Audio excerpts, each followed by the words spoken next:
बिस्मिल्लाहिर्रहमानिर्रहीम। हमारा हेडिंग है जी आज के लिए, पहला हेडिंग है जी ट्राइकोम्स एंड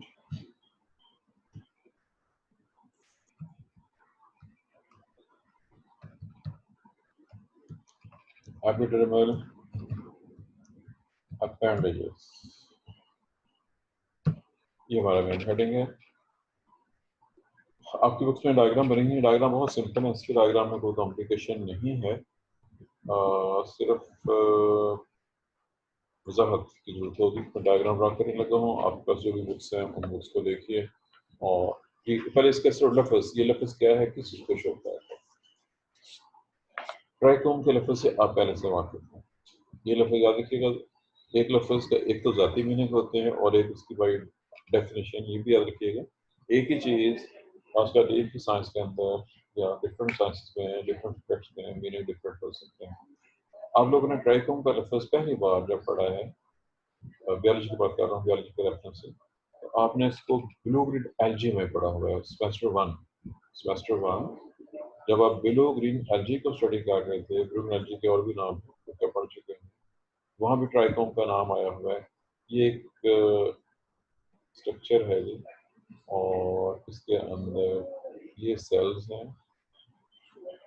ये सेल जुड़े हुए हैं एक चेन की शक्ल में, और इसके बाहर म्यूसिलेज की लेयर मौजूद है। इसको ट्राइकोम है। अब ये तो मैं डायग्राम बड़ी करके बताइए। माइक्रोस्कोप में जस्ट ये आपको इतना सा नजर आएगा। ये मैंने छोटे लाइन लगा दी, एक्चुअली छोटे छोटे सेल्स बहुत छोटे आपको नजर आएंगे। छोटे बनाना मुश्किल है मेरे लिए। पहले ये चेन ऑफ सेल्स है, और चूंकि देखने में it is just like a hair, तो ट्राइकोम का मतलब हेयर लाइक। ट्राइकोम का जो लफ्ज़ी मतलब है वो हेयर लाइक है, बारीक, बिल्कुल बारीक। अब ये है लफ्ज़ मतलब, और ये लफ्ज़ है एपिडर्मल अपेंडेजेस। ये स्टेम है। इस स्टेम में बाहर की तरफ छोटी छोटी आउटग्रोथ निकली है, अपेंडेज आउटग्रोथ को कह सकते हैं, जो कि देखने में हेयर लाइक है। तो ये एक ही चीज़ होगी, ट्राइकोम्स या एपिडर्मल अपेंडेज। क्योंकि मैंने अभी हम जनरल जिक्र किया, जहाँ हम रूट्स की बात करते हैं, रूट के ऊपर रूट हेयर होती है, रूट है, इसके ऊपर रूट हेयर्स होते हैं। आप इस नाम से वाकिफ हैं। ये रूट हेयर्स भी एपिडर्मल अपेंडेजेस नहीं है, ये एपिडर्मल से निकली हुई सेल्स हैं, चीज़ें हैं। और ये टॉपिक सेम एक ही चीज़ है। बहरहाल इसको हम दो सेपरेट हिस्सों में स्टडी करेंगे, एक स्टेम और लीव्स के लिहाज से, और दूसरा रूट्स के लिहाज से। तो ये तो चूंकि तारुफ था, अब मैं इसकी डायग्राम ड्रा कर रहा हूँ। डायग्राम बहुत सी हो सकती हैं, और सबके सब डायग्राम एक जैसे। जैसे कि मतलब है कि इनमें को बहुत ज़्यादा खास फर्क मौजूद नहीं होगा। ये एक सेल है, जो फर्ज कीजिए ये एक सेल, और इस सेल से ये बना हुआ है। ये एक और सेल को देखें,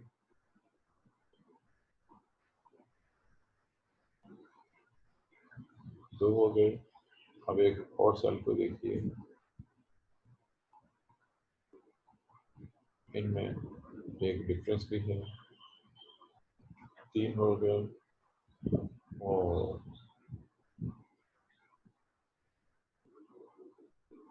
ये भी है, चार हो गए। चलो, मैंने चंद तस्वीरें बना दी हैं, और ये सब के सब मिलते जुलते हैं। स्वाय इस फर्क है कि इसके अंदर सेल ज़्यादा हैं, बाकी सब में सिंगल सिंगल सेल हैं। कुछ पतले हैं, कुछ मोटे हैं, और कुछ का सिरा ज़्यादा मोटा है, ऊपर से ज़्यादा मोटे वाला। ये इनकी possible shapes, these are all possible shapes of trichomes. ये सारे के सारे जो मैंने ड्रा किए हैं, ये ऑल ट्राइकोम्स। रूट हेयर भी ऐसे ही होते हैं। रूट हेयर कमोबेश इस शक्ल में होंगे, जो ये शक्ल में रखी है, ये वाली और ये वाली, ये रूट हेयर्स के लिए। रूट हेयर्स सेपरेट जी। ये तो हुआ ये। अच्छा, अब जैसे मैंने अभी कहा है कि ये सेल जो आप देख रहे हैं, ये सेल है, और उसी सेल की एक्सटेंशन बाहर को निकली हुई है, जो कि एपेंडिक्स में नजर आ रही है। और ये सेल एपिडर्मिस है, ये सेल एपिडर्मिस है, इसलिए इसको एपिडर्मल अपेंडेजेस का नाम दिया जाता है। ये दिया एक पॉइंट। सेकंड, जैसे कि आपने यहाँ पे देखा है, सिंगल सेल्ड या मल्टी सेल्ड हो सकते हैं, दोनों पॉसिबिलिटीज हैं। वन सेल्ड अगर ये है तो ये वन सेल्ड है, अगर इसको देखते हैं तो ये मैनी सेल्ड है, M for many, many celled, इसमें बहुत से सेल्स मौजूद है। और ये वाला ये स्पेशली क्लियरली है फास्ट सिंपल ग्लैंड, जो उसके ऊपर बहुत मोटा सा स्ट्रक्चर जो मौजूद है। अच्छा, अब अभी मैंने लफ्ज़ दो इस्तेमाल किए हैं, ट्राइकोम्स और एपिडर्मल अपेंडेजेस। इसके अलावा भी आउटग्रोथ एक और लफ्ज़ है जी आउटग्रोथ। ये आउटग्रोथ की शक्ल में सेल से या एबडोमेन से बाहर निकले हुए नजर आ सकते हैं। ये लफ्ज़ भी इन्हीं के लिए इस्तेमाल किया जाता है। और ऐसे ही इसके लिए एमरजेंस, जो चीज़ इमर्ज हो रही है और निकल रही हो, इमर्ज निकलने को कहते हैं, और इमरजेंसीज तो इसकी जमा इमरजेंसीज, जो चीज़ इमर्ज हो रही है वो बाहर निकल रही है एबडोमेन से, ये नाम का तारुफ। अब सेकंड है जी आगे इनकी टाइप्स। इनकी दो टाइप्स हैं, वो टाइप्स में टाइप ही कर देता हूँ। टाइप्स हैं नंबर 1 ग्लैंड्यूलर। ग्लैंड्यूलर इसका मतलब होगा, दूसरा होगा नॉन ग्लैंड्यूलर, जो कि मेरे ख्याल में आप ग्लैंड के लफ्ज़ से पहले से वाकिफ हैं, इसलिए अगर मैं इसको डिफाइन ना भी करूँ तो आप समझ जाएंगे। जी आप समझते हैं ग्लैंड्यूलर के नहीं समझते? आम सा लफ्ज़ है।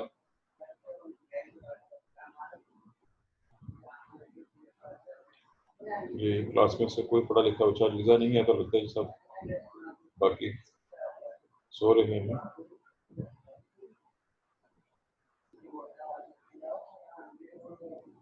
सर आपके बैकग्राउंड से आवाजें बहुत आ रही हैं। जी सर, बैकग्राउंड एक की बहुत आवाज आ रही है। मिनट मैं आवाज़ बंद करता हूँ।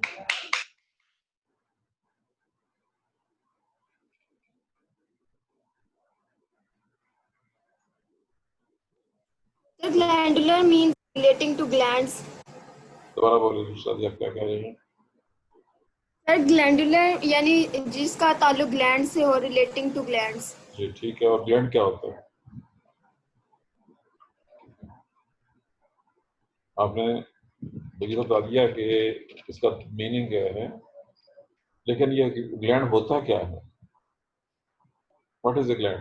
कभी ग्लैंड का नाम पढ़ा भी है इससे पहले कि नहीं पढ़ा हुआ किसी ने? पूरी क्लास से सवाल किया सर है। ये सिक्रेशन से जी सर पढ़ा हुआ gland is secretions, sir secretions के लिए ग्लैंड इज इस्तेमाल होते हैं ये। ऑर्गन एक वक्त में व्हिच रिलीजेस सिक्रेशंस। एक जी शहजादी हीरा, पहले आप बताएं ग्लैंड क्या सर होता है? Gland is an organ which releases secretions. जी शहजादी का जवाब आ गया। और कुछ जवाब देना चाहता हूँ? आपको जवाब ठीक है, लेकिन मैं कुछ और सुनना चाह रहा हूँ। जी शहजादी के अलावा और कुछ जवाब देना चाह रहा था? शहजादी के अलावा और कुछ जवाब देना चाह रहा है? सर ग्लैंड्स हार्मोन्स रिलीज करते हैं। सर आपकी जवाब सर हो मेरा गया। भी यही आंसर, जी शहजादी के अलावा कोई यही और? जवाब है मेरा भी। आपको जवाब यही है। यह है जी सामा शहजादी। चले दो शहजादी हैं जी, दोनों का जवाब एक ही है जी। और कोई जी? एक लड़का भी बोलने की कोशिश कर रहा था जी, कौन था? बॉयज में से कौन बोलने की कोशिश कर रहा था? नो, चलें ठीक है जी, जवाब दुरुस्त है। चलें आसान सा सवाल एक और, ग्लैंड को उर्दू में क्या कहते हैं? ट्रांसलेशन।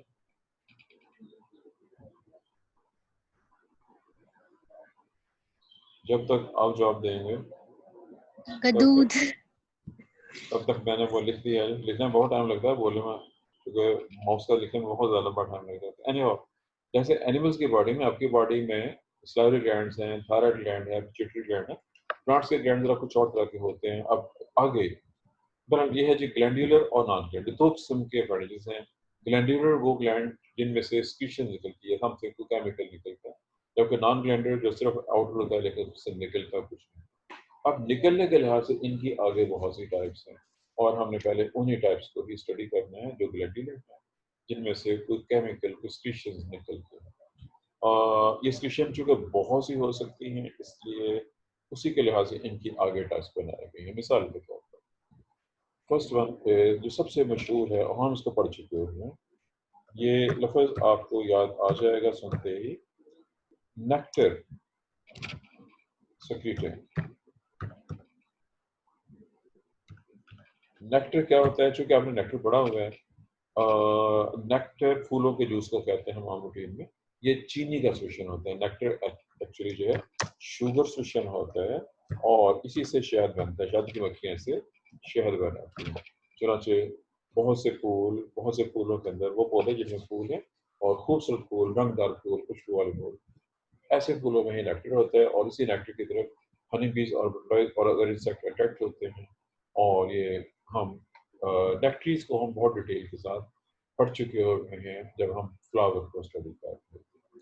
अब इसी तरह से नंबर 2 पे है जी सार्ट स्क्रिटिंग। सार्ट स्क्रिटिंग के स्पेलिंग सेम होंगे, मैं स्पेलिंग लिखने की बजाय यहाँ पे निशान डालने की कोशिश करता हूँ जी, अगर डल गया तो जी मेरे ख्याल में निशान आप समझ रहे होंगे क्या है। साल्ट स्क्रीटिंग, वो उसके नीचे मैंने स्क्रीटिंग लिखने की बजाय निशान निशान लगा दिया। अब याद रखिएगा कि बहुत से पौधों में ऐसे हेयर लाइक या ट्राइकोम्स मौजूद हैं जिनमें से साल्ट या साल्ट से मिलती जुलती कोई चीज़ खारिज होती है। साल्ट के लफ्ज़ से आप पहले से चुके वाकिफ हैं। मैं एक पौधे का नाम ले रहा हूँ।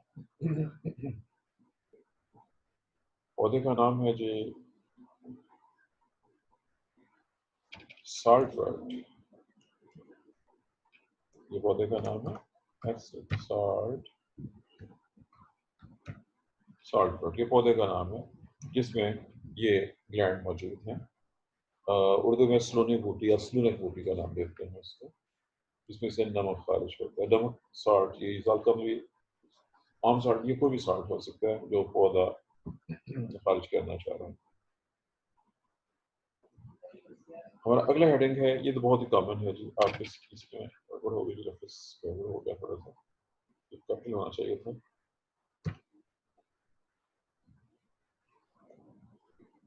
जी हमारा तीसरा हेडिंग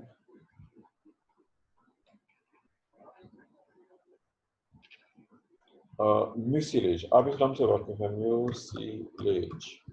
इसमें एग्जाम्पल बहुत से पौधों से लेस निकल रही होती है। भिंडी शुरू मरूफ है, या सूडा पक जाता है, उसमें से लेस निकल रही होती है, जैसे वो लेस होती है। तो म्यूसिलेज स्क्रीटिंग के लिए मैं फिर वीडियो निशान दे रहा हूँ। म्यूसिल स्क्रीटिंग, बहुत से पौधे हैं जिनमें से म्यूसिलेज निकलती है और उनमें जो ग्लैंड मौजूद है वो म्यूसिलेज स्क्रीटिंग है। म्यूसिलेज आमतौर पर या तो कार्बोहाइड्रेट पॉलीहाइड्रोक्सी नेचर का होता है या उसमें अदर सब्सटेंसेस भी मौजूद है।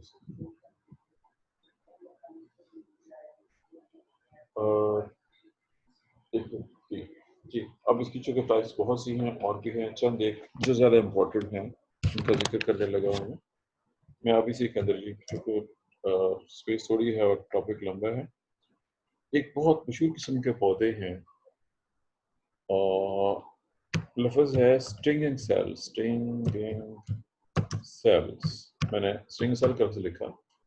और स्टिंग सेल जिस पौधे में पाए जाते हैं उसका लोकल नेम बिच्छू बूटी, मैंने उसका लोकल नेम बोला है बिच्छू बूटी, ये वर्नाकुलर नेम है।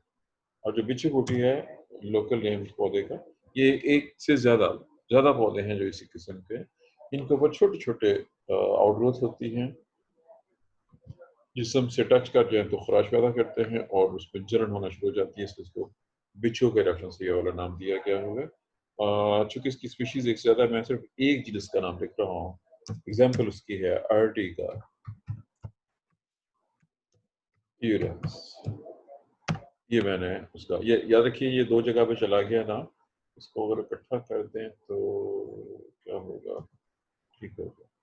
ये मैंने उसको इकट्ठा कर दिया है, अगर ये ऊपर इकट्ठा हो जाए तो ज़्यादा अच्छा है।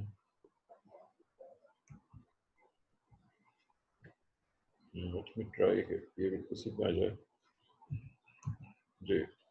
मैं कोशिश किया कि उसके सामने ले आऊँ। ये बिच्छू बूटी अर्टिगा यूरेंस इसकी मशहूर जीनस है और इसका जिक्र मैंने कर दिया जी। क्या करते हैं, हमारा अगला जो पॉइंट है, अगला जो हेडिंग है, इसमें आप इस नाम से वाकिफ हैं। मैं इसमें कौन सा नाम दूँ, नाम तो बहुत से हैं लेकिन जो मुझे नाम याद आ रहा है वो है जी सन ड्यू। सन ड्यू पौधा है, सन ड्यू। क्या आप इस नाम से वाकिफ हैं? क्या आप सन ड्यू नाम याद रहा है? नहीं, सन ड्यू एक कार्निवोरस जी प्लांट है। Sir. It is carnivorous plant.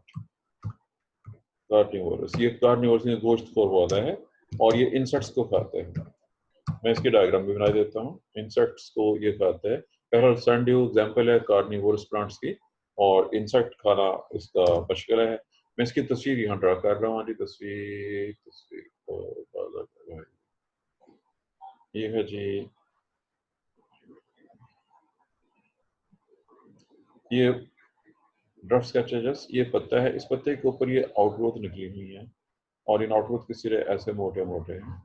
इसमें से चिपकने वाला केमिकल्स, एक तो उसमें से जो ये केमिकल निकलता है ये स्टिकी होता है, चिपकने को कहते हैं। और कीड़े आते हैं और आके इसके साथ चिपक जाते हैं, स्टिकी सब्सटेंसेस। और ये चूँकि खुद ये याद रखिए, मैंने सन ड्यू इसकी बात की है, मैं एवरेज यहाँ पे ले आता हूँ, इसके सामने मैंने ये शो कर दिया। ये डायग्राम मैंने इस वाले की ड्रा की है। ठीक है जी, क्लियर है। कार्निवोरस प्लांट इंसेक्ट खाने के लिए ये सन ड्यू है और ये इसके ग्लैंड जो कि किस तरीके से कीड़े को पकड़ने में, इसको हजम करने वाले, ये कीड़े को पकड़ने वाले, इसमें और भी। ऐसे ही अगला हेडिंग जो मेरे पास है जी,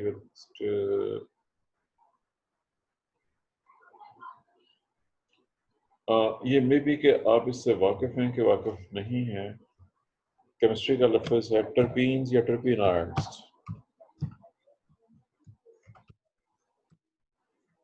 टर्पीनाइड्स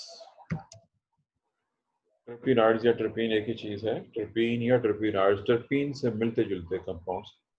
टर्पीन सेक्रीटिंग, टर्पीन्स को खारिज करने वाले, टर्पीन केमिकल का नाम है, ग्लैंड्स। और इसकी एग्जांपल हमें फैमिली लेबिएटी में मिलती है। लेबिएटी को लेमिएसी के नाम से हम पढ़ चुके हैं, लेमिएसी इस नाम से। लेमिएसी इज इक्वल टू, ये साथ लिखित हो जाए या ना हो जाए, आप कहेंगे कौन सा नाम आ गया। लेमिएसी और लेबिएटी एक ही चीज़ के दो नाम हैं, ये फैमिली में पढ़ चुके हैं।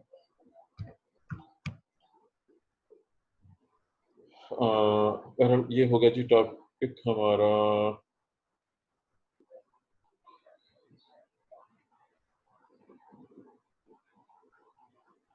एक लफ्ज़ और है जो मेरे पास, कोलेटर्स।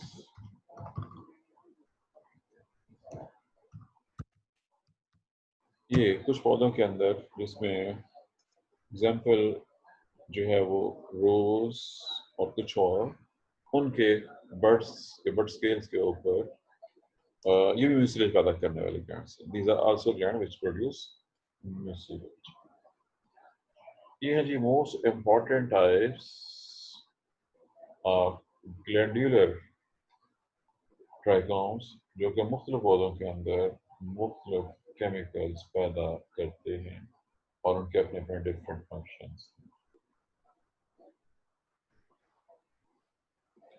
जी, ये तो तस्वीरों समेत टॉपिक हमारा तकरीबन कंप्लीट है। और अब हम आखिरी हेडिंग इस सिलसिले का, रूट हेयर्स। चूँकि इस नाम से आप पहले से वाकिफ हैं, इसलिए मैं इसकी तस्वीर जो मैंने पहले से ड्रॉ कर दी थी और मैं इसमें हेडिंग लिखता हूँ जिसका root hairs. Root hairs diagram मैंने यहाँ बनाई थी इस तरह, रूट हेयर्स शो कर दिए थे। अब मुझे इसको थोड़ा सा बड़ा करना है, इसलिए मैं इसको दोबारा बना देता हूँ। इससे ये तस्वीर में अब यहाँ ड्रा करने लगा हूँ। ये एक रूट है, रूट में बहुत से जोन्स होते हैं। ये इतना हिस्सा रूट कैप कहलाता है। आप रूट कैप के नाम से वाकिफ हैं, पहले से आपने ये लफ्ज़ पढ़ा हुआ है कि नहीं पढ़ा हुआ, ये आप बताएंगे। रूट कैप, उसके बाद रूट की जो जोन्स होते हैं, जोन 1, जोन 2 और जोन 3, ग्रोथ के लिहाज से हैं। Zone 1 cell, zone of cell division होता है। मैंने सी डी लिखा है सिर्फ, ये सेल डिवीजन के लिए है। सी ई लिखा है सेल एलोंगेशन के लिए है, और यहाँ पे सी ई लिखूंगा तो सेल मैच्योरेशन के लिए है। और ये जो मैच्योरेशन जोन है, यहीं पे ही ये रूट हेयर्स मौजूद है, इस जगह पे ये रूट हेयर्स मौजूद है। These are the root hairs. और ये रूट हेयर्स जो आप देख रहे हैं, इनका मकसद है to increase surface area for absorption. इन वजह से रूट का सरफेस एरिया बहुत ज़्यादा है। और इनकी डायग्राम, क्योंकि जो डायग्राम ऊपर रखी थी उसमें कोई डिफरेंस नहीं है, इससे ये रूट हेयर्स की डायग्राम है।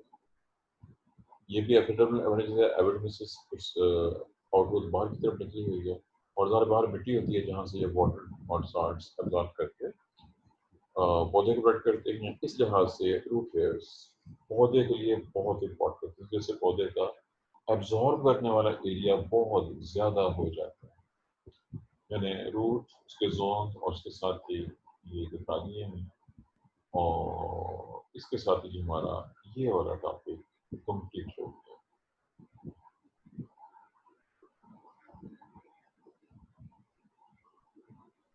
एपिडर्मिस ओवरऑल जो पौधे में मौजूद है, खा वो कहीं पे भी हो, खा वो पत्ते में है, खा वो स्टेम में है, वो लीफ में है, फ्रूट में है, वो मुतल का ऑर्गन की प्रोटेक्शन कर रही होती है। अगर उसमें अपेंडिजेस हैं तो वो स्क्रीशंस या अब्जॉर्प्शन जो भी काम करना हो डिपेंड करते हुए, किसी का पे रूट में है तो अब्जॉर्प्शन और स्टेम में है तो कहीं तो स्क्रीशन करने का काम अंजाम दे सकते हैं। इसके ऊपर भी अगर तो स्टेम के ऊपर है ट्राइकोन की शक्ल में, उस पे क्रिटिकल होगी, अगर रूट में है तो क्रिटिकल नहीं होगी। स्टेम में जो क्रिटिकल होगा वो पानी की एब्जॉर्प्शन को, सॉरी पानी के एवापोरेशन को रोकेगा, और अगर रूट की बात करेंगे तो वहाँ पे क्रिटिकल नहीं होता, इससे वो जो रूट्स नहीं होती है पानी को एब्जॉर्ब करने वाले होते हैं। बहरहाल ये हैं चंद मोस्ट इम्पॉर्टेंट पॉइंट्स जो थे वो मैंने डिस्कस कर दिए हैं। इसके साथ ही हमारा ये वाला टॉपिक कंप्लीट हो गया।